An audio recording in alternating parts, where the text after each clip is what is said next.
Ақпарат түскеннен кейін 3 жастағы қыз жоғалғаннан кейін полиция департаменті жеке құрамы дабыл бұйрығымен жедел көтеріліп 500-ге жуық қызметкер, полиция қызметкері осы ақпарат бойынша жедел іздестіру шараларын ұйымдастырып, соның нәтижесінде осы қыз аман-есен табылып, ата-анасына қайтып беріліп отыр. Рахмет полициямызға.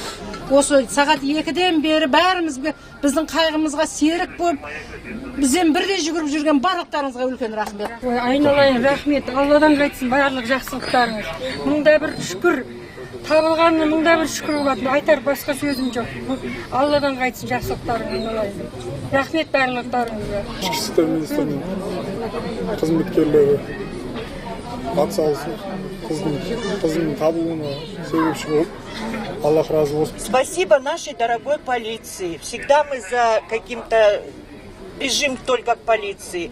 Поэтому столько было задействовано силы. В первую очередь благодарны, конечно, Аллаху. Слава Аллаху, слава Богу.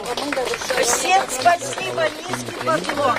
Нашлась наша куколка, и все мы рады и счастливы.